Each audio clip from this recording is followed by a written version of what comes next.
E eu vou ler um texto apenas inicial, porque é um texto muito conhecido e me alegra muito.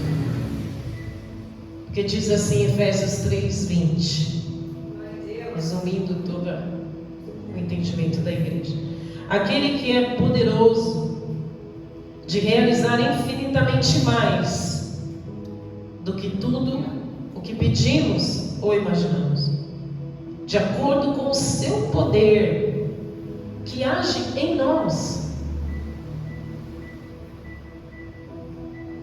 E o 21: a Ele seja a glória na igreja e em Cristo Jesus por todas as gerações e por toda a eternidade.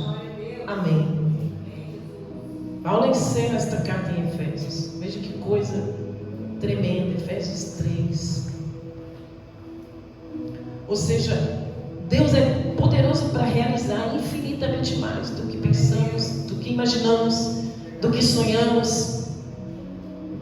Mas de acordo com o seu poder que age em nós, age na igreja, age em nós e através de nós, a Ele seja dado a glória na igreja e em Jesus Cristo. A glória de Deus é dada na igreja e em Jesus Cristo, porque o poder dele age em nós. Ele é o cabeça e nós somos o corpo. Não dá para querer só o cabeça e não querer o corpo, não querer a igreja, não querer viver a igreja. Viver a igreja é estar unido no corpo de Cristo. É importante estarmos convivendo, estarmos nos movendo. E nós sabemos que as portas do inferno, elas não prevalecem contra a igreja. Não é só contra mim, é contra a igreja que avança. É o corpo, a força do poder deste corpo, das palavras de Deus que são deliberadas, que são ligadas, que são atadas e que são desligadas, que são liberadas. Glória a Deus. Portanto, a força da igreja, é necessário que você entenda a importância de estar inserido no corpo e se mover no corpo, onde este poder avança e quebra todo o mal. Amém.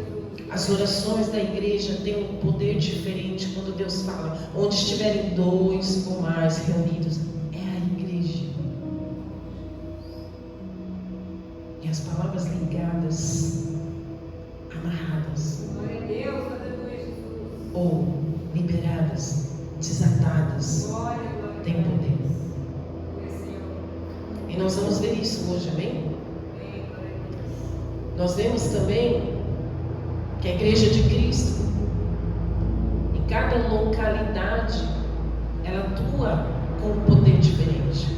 Em cada região há um poder deliberado por Deus para vencer as portas do inferno. Glória a Deus. Porque em cada lugar há principados e potestades, em cada lugar há crenças para serem desmistificadas, há poderes para serem derrotados, ok? Então a gente vê em Apocalipse, capítulo 2 e 3, Jesus vai falando para cada um. Vocês se lembram? Olha, a igreja de Laodiceia tem isso de bom, tem isso de ruim. A igreja de Esmirna tem isso de bom, tem isso de ruim. Ele vai falando todas as igrejas em cada localidade.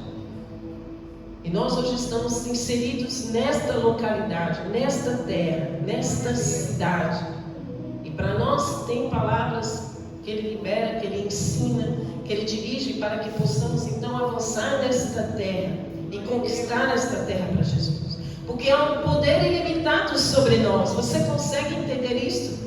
Há um poder ilimitado na unidade da igreja no nome de Jesus Cristo. Colossenses 2, a partir do verso 1, ele diz assim: Paulo, quero que vocês saibam, quando estou lutando por vocês, pelos que estão em Laodiceia e por todos os que ainda não me conhecem pessoalmente, esforço-me para que o coração deles seja fortalecido, sejam unidos pelo amor e alcancem toda a riqueza do pleno entendimento, a fim de conhecerem plenamente o mistério de Deus, a saber, Cristo. Veja, eles estavam iniciando o Evangelho. Eles só tinham as escrituras do Velho Testamento. Então eles precisavam que Deus revelasse, a partir do Velho Testamento, revelassem o poder de Jesus Cristo. Porque Cristo tinha ensinado, tinha passado, tinha morrido, e agora? Agora Deus instrui Paulo em todo o Evangelho como as igrejas deveriam ser, como as igrejas deveriam proceder, e como as igrejas teriam que entender o que viria a partir de Cristo, a partir desse poder do Espírito Santo que Ele deliberou sobre nós. Então Paulo está dizendo: nele estão escondidos todos os tesouros da sabedoria e do conhecimento. Tesouros da sabedoria. Porque embora esteja fisicamente longe de vocês, estou presente em espírito. E me alegro em ver como estão vivendo em ordem e como está firme a fé que vocês têm em Cristo. Portanto, como vocês receberam Cristo Jesus, o Senhor, continuem a viver nele, enraizados e edificados nele, firmados na fé.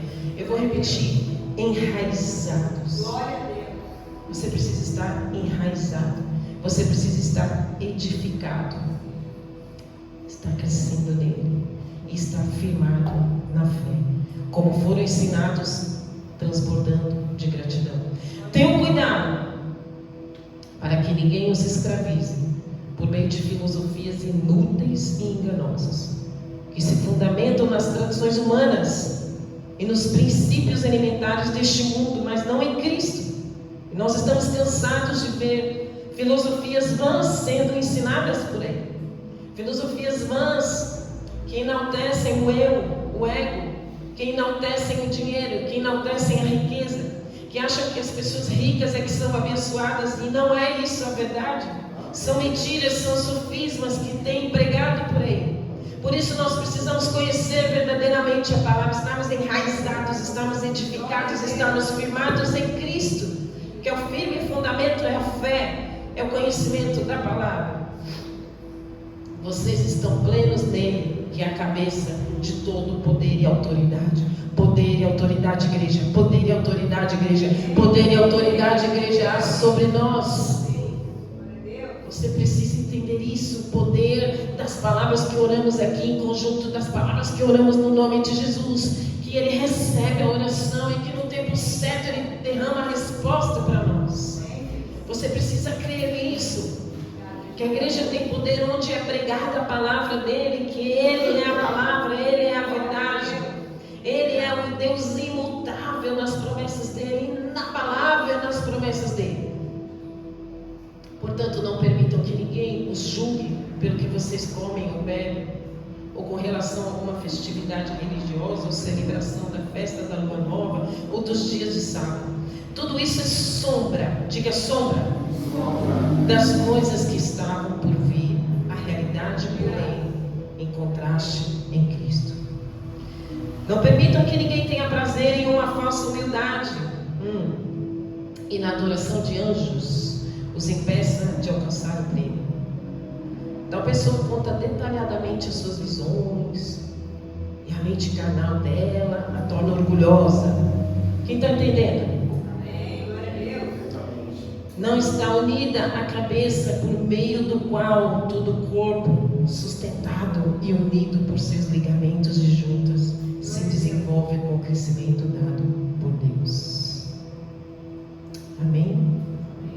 Então, Paulo está falando sobre o que é sombra. É isso que nós vamos falar um minutinho para que você entenda sobre o poder da igreja, o poder que há em nós e através de nós. Há um poder ilimitado em nós que muitas vezes nós não sabemos usar, porque nós não entendemos como usar. E Paulo está falando que é a sombra das coisas. Então, sombra das coisas, quando você coloca, eu coloco aqui a minha mão, e aqui está o refletor, então eu vejo a sombra das coisas. Ele está querendo dizer que as escrituras antigas, tudo que foi feito na velha aliança, na lei de Moisés, nos escritos, foi sombra de Cristo, do que viria, para que eles pudessem agora entender muito bem o que Cristo iria fazer, fez. Era necessário entender o que Moisés ensinou, o que Deus ensinou através de Abraão, Isaac, Jacó, Moisés. Amém. A sombra, queridos, você vê só a silhueta da mão, mas você não vê a cor da pele, você não vê as linhas que eu tenho, você não vê o esmalte que eu pintei a unha. Então você só vê a silhueta. É algo que é meio entendido, mas não completamente. Mas hoje nós temos a mão por completo. Glória a Deus. Hoje nós temos entendimento. Hoje não é sombra, mas é necessário entender um pouquinho lá atrás o que Deus fez. Nós estamos aprendendo aqui no curso do Panorama Bíblico sobre os levitas, sobre o sacerdócio. E eu queria ler um pouquinho em Números 35 com você, que você vai entender perfeitamente. Números 35, a partir do 9. Disse também o Senhor a Moisés: diga aos israelitas, quando vocês atravessarem o Jordão e entrarem em Canaã, escolham algumas cidades para serem cidades de refúgio. Quem é o nosso refúgio, Fortaleza? Quem é que nos guarda no esconderijo do Altíssimo? Quem é que nos guarda debaixo de suas asas? Cidades de refúgio, um lugar de proteção, para onde poderá fugir quem tiver matado alguém sem intenção.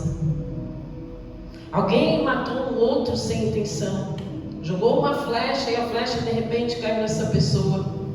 Foi um homicida sem intenção.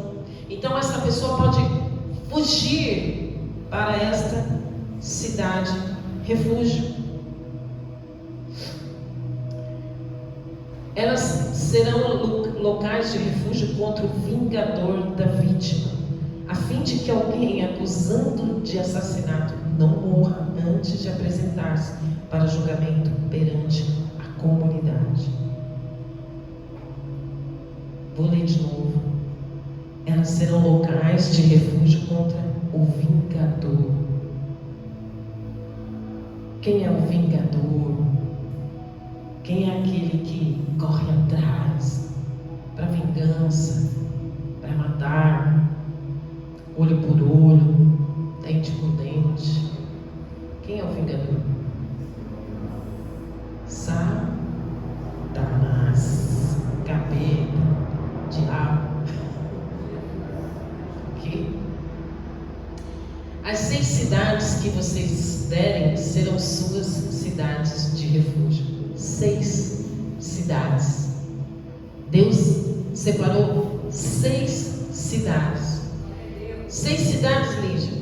6 cidades para o homem e guarde esse número. Designem 3 cidades de refúgio deste lado do Jordão e 3 outras em Canaã. As 6 cidades servirão de refúgio para os israelitas, para os estrangeiros residentes e para quaisquer outros estrangeiros que vivam entre eles, para que todo aquele que tiver matado alguém sem intenção possa fugir para lá. Aqui então o Senhor dá essa orientação lá em Números, e depois que eles estão no deserto, já viveram 40 anos.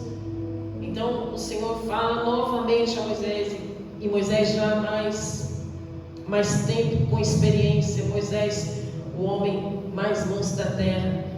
Se eu tiver a oportunidade, em nome de Jesus, conhecer um dia, eu vou falar como é que tu conseguiu ser o homem mais manso da terra durante 40 anos no deserto, com um povo tão rebelde. Porque sempre vem essas perguntinhas, né?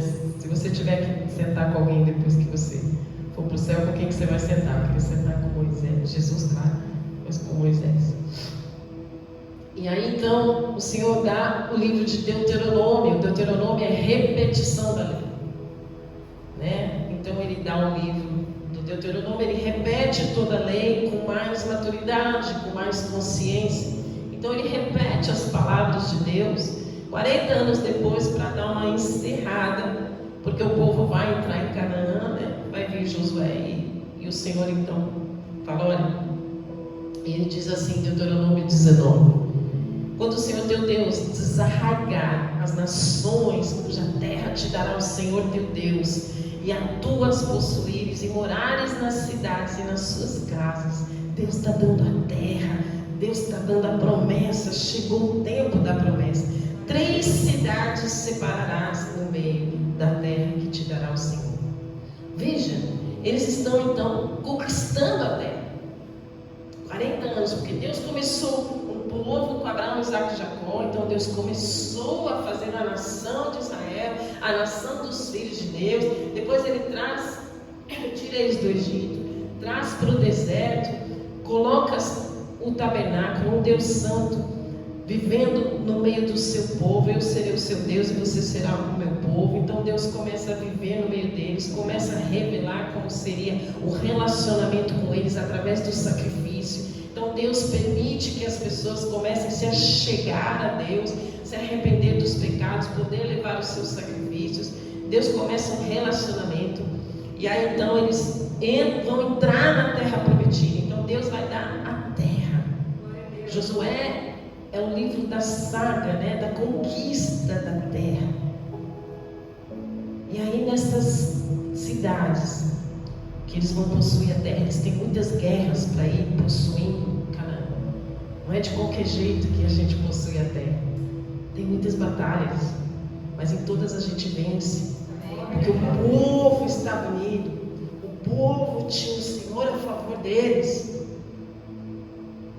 Enquanto Moisés estava com as mãos levantadas, o povo guerreava e vencia.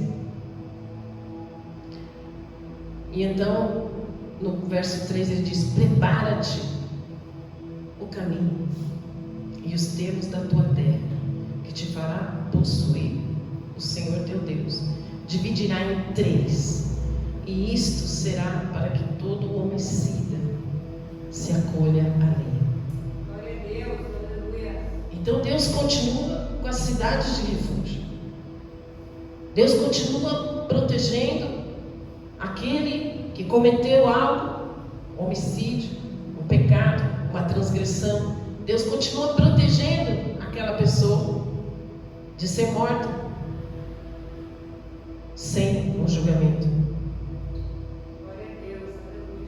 Então, no verso 4 ele diz: e este é o caso tocante ao homicida que se acolher ali, para que viva.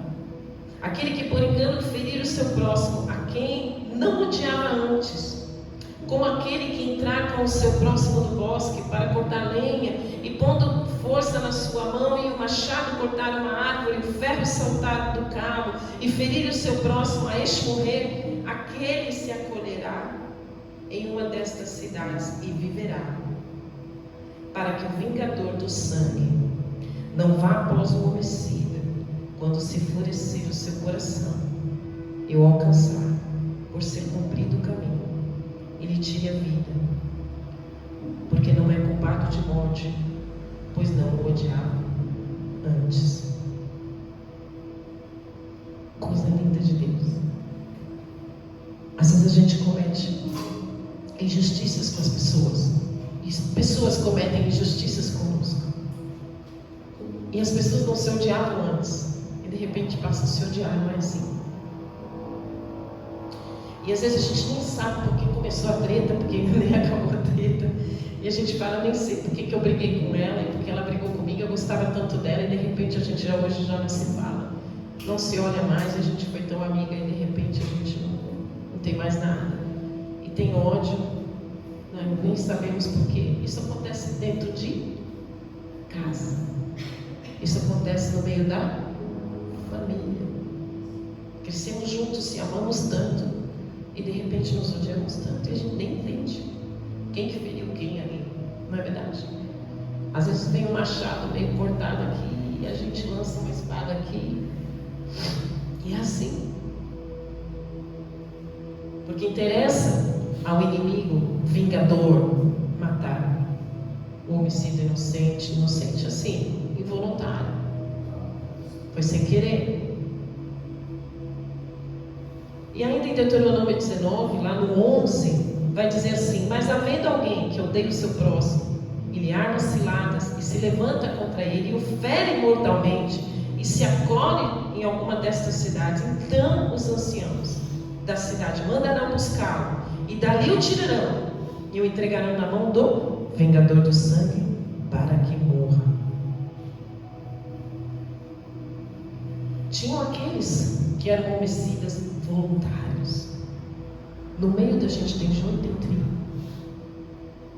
Tem o joio. No meio da gente tem vingador. No meio da gente tem gente que escolhe a maldade. E naquela época também. E tem gente que causava o mal, causava ciladas, como está dizendo, se levantava contra eles, feria mortalmente, mas vai se refugiar na cidade de refúgio, dizendo: matei voluntariamente. Sempre tem uns espertinhos, não é? Que se escondem no meio dos bons, se fazendo de bons. Amém? Quem está entendendo? E aí então o Senhor diz assim: os anciãos, que são os mais experientes, que são os mais vividos, que têm mais vida, mandarão buscá-lo, de ali o tirarão, e entregarão na mão do vingador do sangue, para que morra. Deus fala para morrer.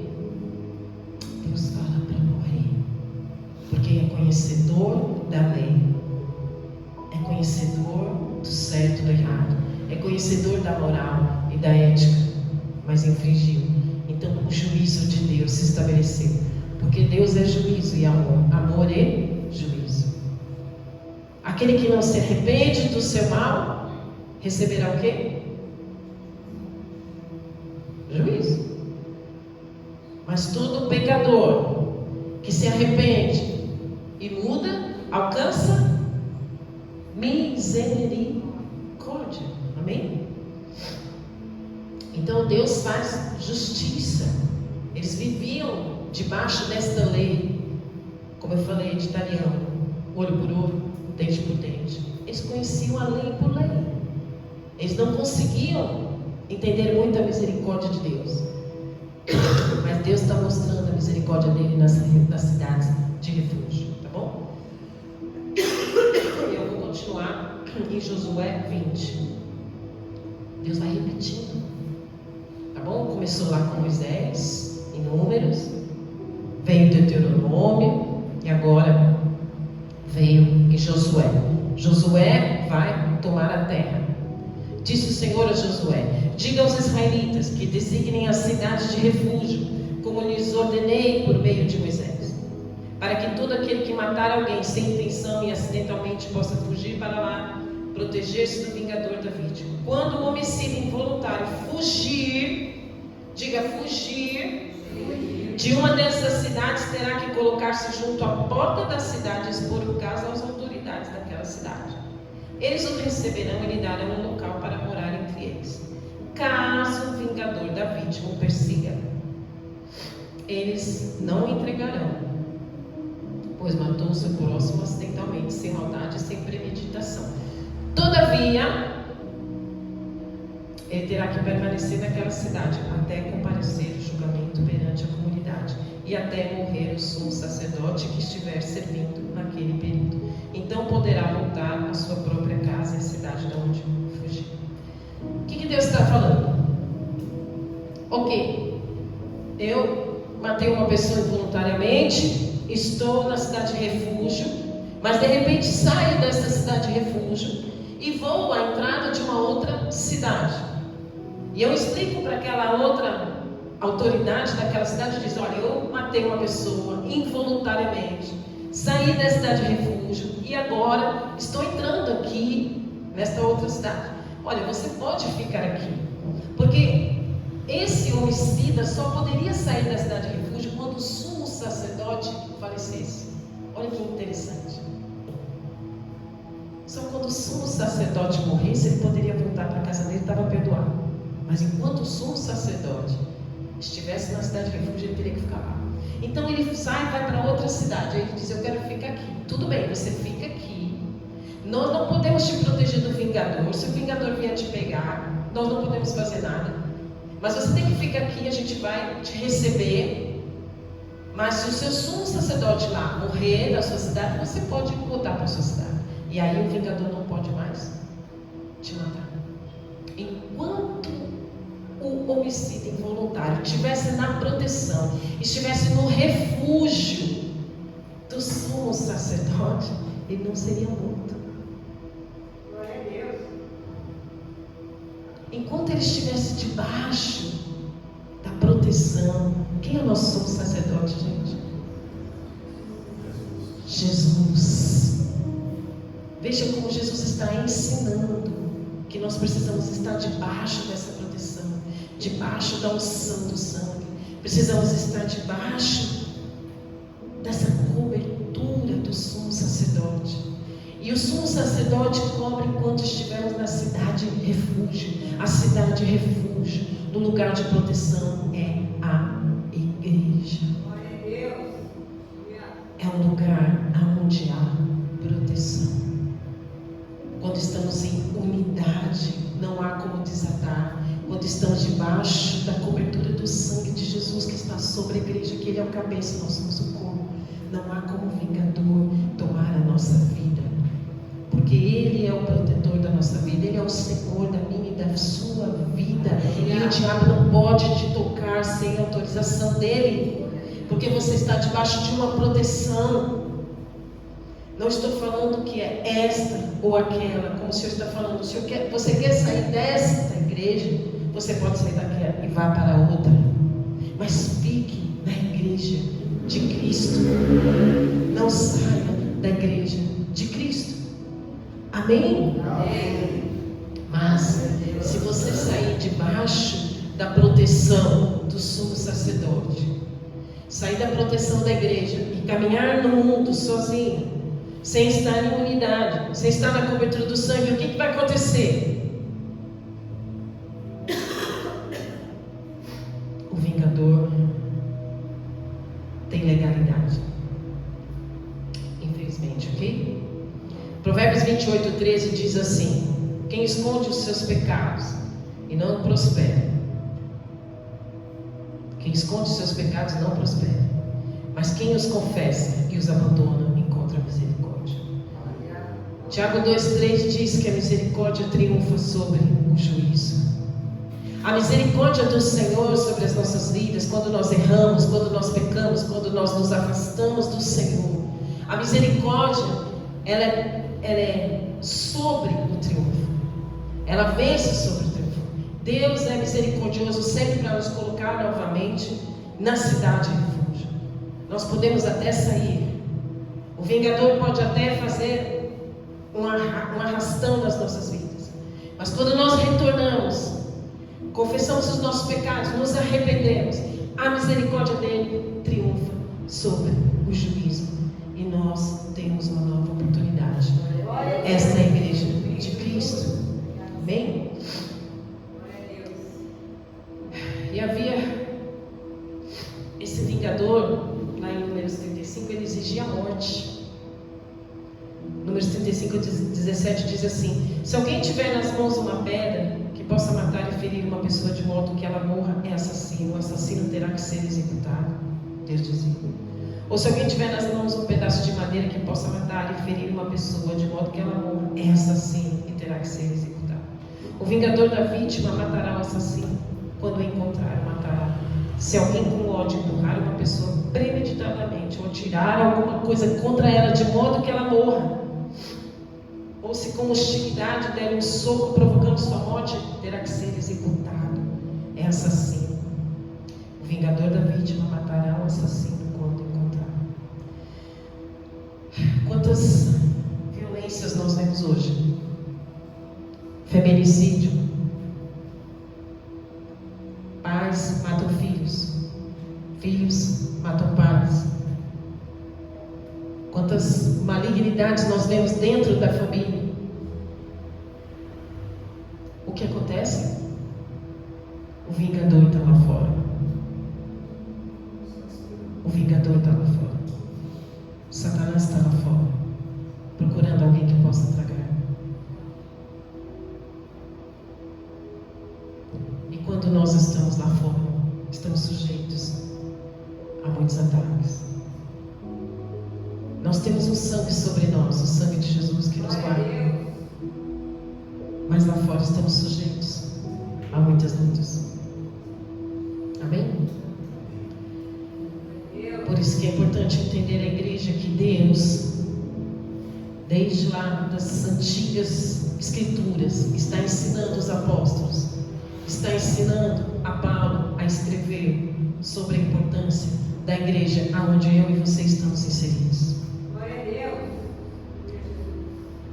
E o sumo sacerdote era aquele que governava a igreja. Então Paulo escreve para Timóteo assim. Lendo as escrituras, Paulo ensina, 2 Timóteo 5,17. Os presbíteros que lideram bem a igreja sejam dignos de dupla honra, especialmente aqueles cujo trabalho é a pregação e o ensino. Os presbíteros daquela época eram os pastores de hoje. Pois a escritura diz: não amordace o boi enquanto está debulhando o cereal, e o trabalhador merece o seu salário.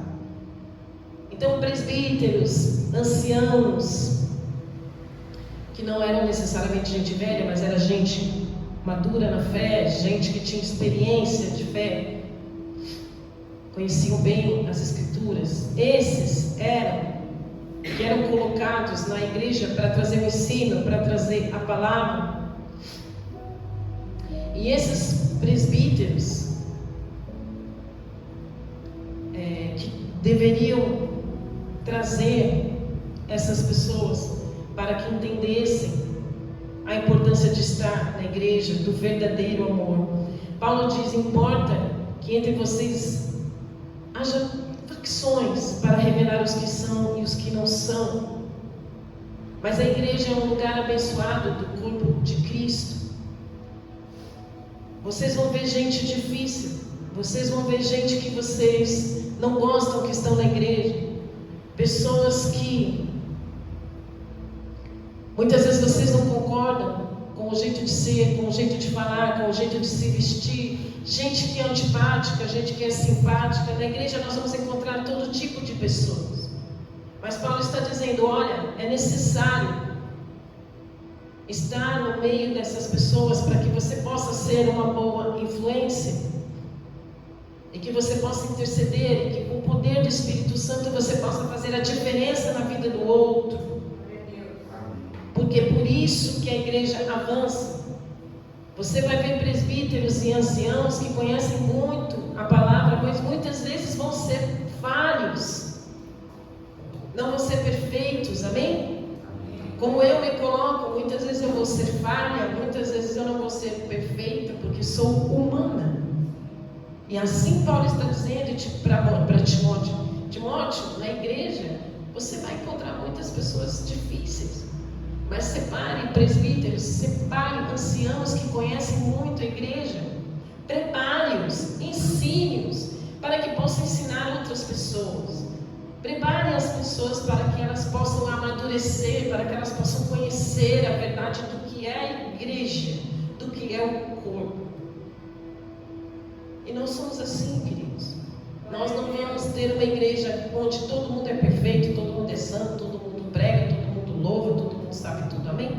Amém. Nós vamos ter muitas carnes de pescoço, amém? E nós vamos ter que ter misericórdia. Imagina na cidade de Refúgio, quantos assassinos não tinha lá? E como que a gente ia falar? Esse aí matou fulano. É assim que deveríamos agir? Não. Na cidade de Refúgio, havia ali todas as pessoas com suas falhas, com seus pecados, com suas imperfeições, mas todos deviam viver num ambiente de sociedade, num ambiente de respeito mútuo, num ambiente de ajuda um ao outro. Amém? Isso é igreja.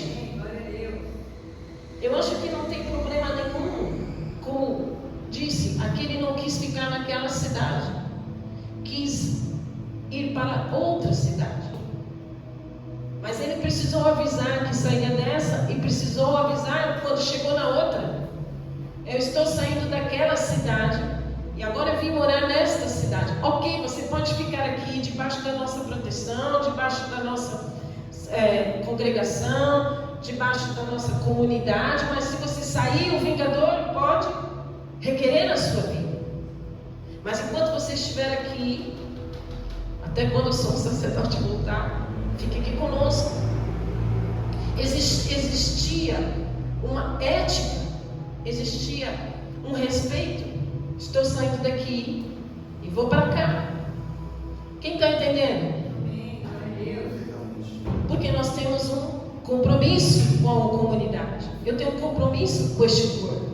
Se um dia eu tiver que sair daqui, eu vou precisar sentar com você e dizer, agora eu vou para outro lugar, agora vai ficar outra pessoa aqui com vocês, porque há um respeito, porque há uma unidade de amor, de estarmos enraizados, de estarmos firmados na fé, de estarmos unidos para avançarmos e crescermos uns pelos outros. Conseguem entender isso? E a igreja, apesar de tudo isso, de todas as diferenças, todas as falhas, todos os pecados, todas as culturas, todas as crenças, né? Nós conhecemos pessoas que ainda têm crenças místicas, pessoas que ainda creem em horóscopo em nosso meio. E às vezes as pessoas me vêm conversando com pessoas que são místicas, que têm muitas crenças, falam, meu Deus, como que aquela pastora pode estar com aquela pessoa? Sim, eu preciso estar naquele meio, porque as portas do inferno não avançam. Eu preciso estar lá, eu preciso atrair as pessoas para Jesus Cristo, eu preciso ser a luz para aquela pessoa, eu preciso ser sal para aquela pessoa, e essas pessoas só vão ser encontradas quando nós formos. Mas estamos aqui aprendendo as Escrituras do que é certo, do que é errado. Estamos nos fortalecendo, firmando na fé, edificados na fé, enraizados na igreja de Cristo, protegidos pelo vingador que aspira em matar a nossa alma. Que adianta ganhar o mundo se perdemos a nossa alma. Mas nós não. Amém? Nós somos a igreja de Cristo. Por isso a igreja é importante. Quem diz, eu sou cristão, mas não preciso ir na igreja, não conhece as Escrituras, não é cristão, não conhece Jesus Cristo, não sabe o que Jesus Cristo fez. Jesus Cristo fez tudo o que fez para que a igreja prosperasse, para que a igreja crescesse. E outra, para finalizar contigo, a igreja foi dada toda a autoridade no céu e na terra. Mateus 18:14. Da mesma forma, o Pai de vocês, que está nos céus, não quer que nenhum desses pequeninos se perca. Se seu irmão pecar contra você, vá e a sós com ele, mostre-lhe o erro. Eu vou repetir isso aqui. Se seu irmão pecar contra você, você vai a sós, né? Você vai lá, conversa com ele, mostra o erro. Se ele ouvir, você ganhou o irmão. Mas se ele não ouvir, leve consigo mais um ou dois outros, de modo que qualquer acusação seja confirmada pelo depoimento de 2 ou 3 testemunhas. E se ele se recusar a ouvir, conte à igreja. E se ele se recusar a ouvir, também a igreja trate como pagão e publicano. Ninguém nunca quis ver essa parte, né? Às vezes nós temos que tratar com pessoas que muitas vezes estão completamente fora da palavra de Deus. E Deus repreende a quem ama. E a repreensão de um presbítero, de um pastor, é por amor. Porque quantos nós vemos repreendendo alguém, gente, hoje em dia? Ninguém repreende ninguém hoje em dia. Você está aqui, está sentado, né? Está dizimando, está ofertando, pode ficar. Não precisa ser repreendido, não. Não pode ficar no pecado. Né? Não é assim? Mas quando nós repreendemos, quando nós buscamos o conserto, como que nós somos vistos? Pastor, pastora, muito má. Não foi misericordioso. Palavra. Digo-lhes a verdade, que tudo que vocês ligarem, farei. Ele está falando da igreja. A igreja precisa ter conserto. A igreja precisa ter mudança. A igreja precisa ter alerta. meu irmão, você está caminhando no lugar errado. Você está indo de encontro ao vingador. Você quer sair da igreja porque aquele falou isso, porque aquela falou isso, porque esse fez aquilo. Você está indo de encontro ao vingador. Não saia da igreja. Mas fica lá largado, né? Aí ele fica no caminho, fica lá, sem cidade de refúgio. E aí então, o Senhor Jesus diz: digo-lhes a verdade, tudo que vocês ligarem na terra será ligado no céu, e tudo que vocês desligarem na terra terá sido desligado no céu. Também lhes digo que, se 2 de vocês concordarem na terra em qualquer assunto sobre o qual pedirem, isso lhes será feito por meu Pai que está nos céus. Pois, quando se reunirem 2 ou 3 em meu nome, ali estou eu no meio deles. Igreja. Glória a Deus. Igreja é isso.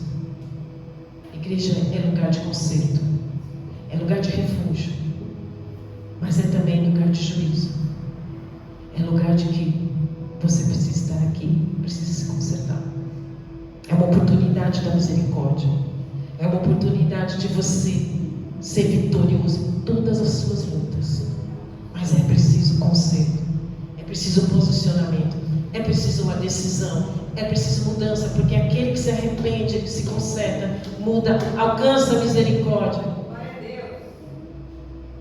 E a misericórdia triunfa sobre o juízo. Não se torna pagão, nem publicano, e nem vítima do vingador. E se torna debaixo da proteção do sangue do sumo sacerdote. Glória a Deus. Mas não somos sacerdotes. E entre nós, sacerdotes, tem os presbíteros, tem os anciãos, tem aqueles que ajudam nisso, aqueles que se ajudam aqui. E a comunidade se ajuda. Porque é uma sociedade. Vocês imaginam uma cidade de refúgio? Tinha que ter anciãos que governavam, tinha que ter o sumo sacerdote que orava, tinha que ter pessoas que colocavam leis, tinha que ter pessoas que falavam: você vende isso, você vende aquilo, você põe sua casa aqui, põe sua casa ali. Precisava ter ordem, porque era viver em sociedade. Na igreja precisa ter ordem e viver na sociedade. Amém? Portanto, nós temos autoridade de tudo que nós ligarmos aqui. Glória a Deus. Está ligado no céu. Amém. Tudo que nós pedimos em unidade está ligado. Você crê nesse poder da igreja? Amém. No poder da autoridade do nome de Jesus? Então, meu querido, minha querida, saiba disso. Há poder no nome de Jesus. Glória a Deus. Mas se nós estivermos aqui na cidade de refúgio, sem conserto, nós não estamos alcançando misericórdia. O que nós estamos procurando em nossas vidas? Lá fora tem muitas lutas. Hebreus 10, 25 diz: não deixemos de reunir-nos como igreja, segundo o costume de alguns, mas encorajando-nos uns aos outros, ainda mais quando vocês veem que se aproxima o dia. Se continuarmos a pecar deliberadamente depois que recebemos o conhecimento da verdade, já não resta sacrifício pelos pecados, mas tão somente uma terrível expectativa de juízo e de fogo intenso que consumirá os inimigos de Deus. Gente, eu estou falando muito sério. Hebreus 10, 25. Não deixe de se reunir na igreja. Não deixe de se reunir, porque se a gente continuar a pecar deliberadamente depois que recebemos o conhecimento da verdade, já não resta sacrifício pelos pecados, mas tão somente uma terrível expectativa de juízo e de fogo intenso que consumirá os inimigos. Estamos enganando a quem? A nós mesmos. Mas a igreja, quando se reúne, mostra, testemunha a Satanás Glória a Deus. que os santos vão vencer, que os filhos de Deus vão vencer. A igreja verdadeira que se arrepende, alcança a misericórdia, é vitoriosa e tem autoridade no mundo espiritual. E não há nada que não possamos pedir ao Pai no nome de Jesus que Ele não fará. Amém? Portanto, o que nós vamos orar hoje E vamos declarar hoje sobre a nossa vida, sobre a nossa cidade, sobre a nossa igreja. O que nós vamos declarar? O que há no seu coração para declararmos em nome de Jesus? Para que o Pai venha responder e responder em breve. Glória a Jesus, aleluia. Há entre vocês alguém que está sofrendo? Há entre vocês alguém que está doente? Chama os presbíteros para ungirem e orar. Os que podem ungir e orar pelas pessoas são os presbíteros, são os pastores, são aqueles que foram deliberados a autoridade sobre a igreja. Não é qualquer pessoa que pode ungir o outro. A todos nós é dada a ordem de orarmos uns pelos outros, de impormos as mãos uns pelos outros, mas de ungir aos presbíteros. Há autoridade sobre os presbíteros, há autoridade sobre os pastores, há uma unção diferente sobre os pastores de deliberar uma palavra sobre a igreja, e a igreja receber autoridade, receber poder e cura e transformação. No nome de Jesus, há autoridade sobre a minha vida e autoridade sobre muitos outros pastores que estão diante da palavra. Glória a Deus. Por isso nós precisamos crer na palavra que é deliberada deste altar. Amém? Amém. Amém. Eu vou encerrar com isso. Senhor Deus, nós te glorificamos com esta palavra que o Senhor nos trouxe, Senhor.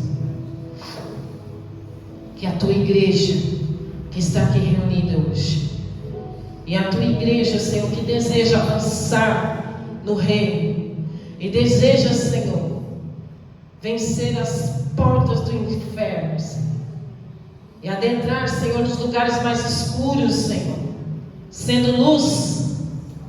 Não tememos, Senhor, em nome de Jesus, porque há sobre nós o sangue de Jesus poderoso, há sobre nós o selo do Espírito Santo, há sobre nós uma unção diferente, Senhor, da tua parte.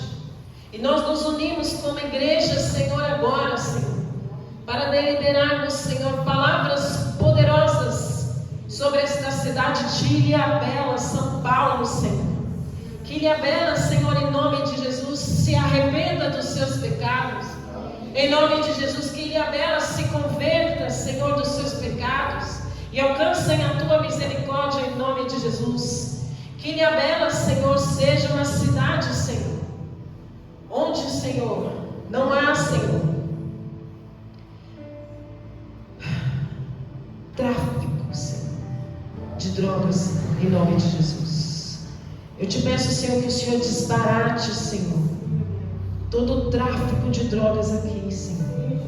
Que o Senhor coloque confusão, Senhor, entre eles, Pai, no nome de Jesus, entre o arraial, em nome de Jesus.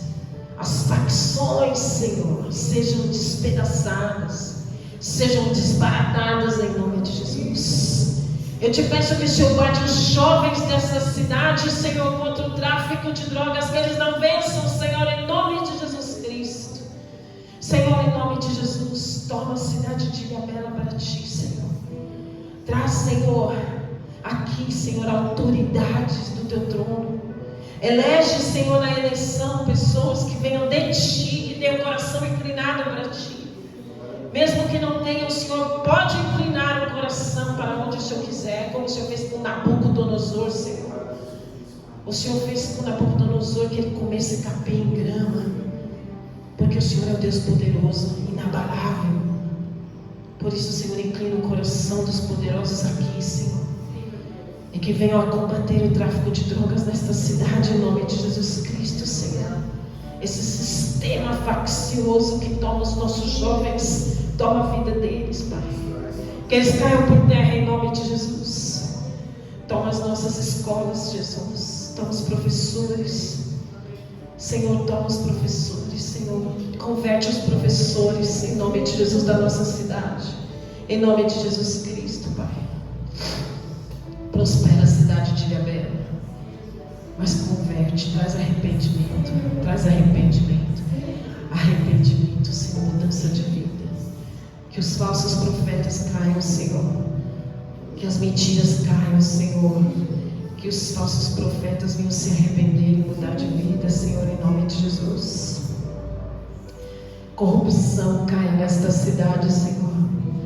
Visita, Senhor, os nossos hospitais, os pronto-socorros, os nossos doentes, Senhor. Vem se revelar ali naquele lugar, Senhor. Se revele para a escura em nome de Jesus. Por isso, na autoridade da igreja, nós te pedimos em nome de Jesus. Nós estamos debaixo do teu sangue, a proteção do teu sangue poderoso. Por isso, Satanás não pode contra as nossas vidas. Não haverá retaliação sobre nós. Visita as nossas casas, Senhor, com cura. Visita as nossas casas com restauração de casamentos. Visita as nossas casas, Senhor, com os teus anjos, que haja poder. E tira, Senhor, toda obra de macumbaria e feitiçaria. Senhor, em nome de Jesus, contra as nossas vidas não vale encantamento, feitiçaria, macumbaria. Toda obra de inveja caia sobre nós em nome de Jesus. Toda violência caseira caia por terra em nome de Jesus, Senhor, nas nossas vidas, Senhor, contra nós, contra os nossos bens, contra as nossas casas. Não há, Senhor, poder maior do que o Senhor, e nós, Senhor, combatemos isso no nome de Jesus. Nós não, Senhor, aceitamos, Senhor, violência contra nós, Pai, em nome de Jesus Cristo. E nós te damos glórias pela tua igreja, no nome de Jesus. Fica de pé, querido. Fica de pé. Senhor, obrigado, Senhor, por esta manhã, porque estamos na tua cidade refúgio, na tua igreja amada. Nos envia agora, Senhor, para irmos debaixo dessa unção de poder, Senhor, de transpormos montanhas, porque as montanhas não poderão resistir à nossa oração no nome de Jesus. As montanhas não poderão resistir à nossa adoração a Ti, somente a Ti e nada mais. Louvamos o Teu nome. Abençoa o trabalho das nossas mãos. Abençoa a nossa mente, os nossos pensamentos estejam cativos a Ti, os Teus pensamentos. Os Teus pensamentos sobre nós são mais altos que os nossos. São pensamentos de paz e prosperidade. Por isso nos abençoa nesta manhã, Senhor. E continuaremos, Senhor, nesta semana, de vitória em vitória, de graça em graça. Que o amor de Deus, a graça do nosso Senhor Jesus Cristo e as doces consolações do Espírito Santo de Deus estejam com todos, e todos digam amém. Aleluia. Graças te damos, graças te damos, graças te damos.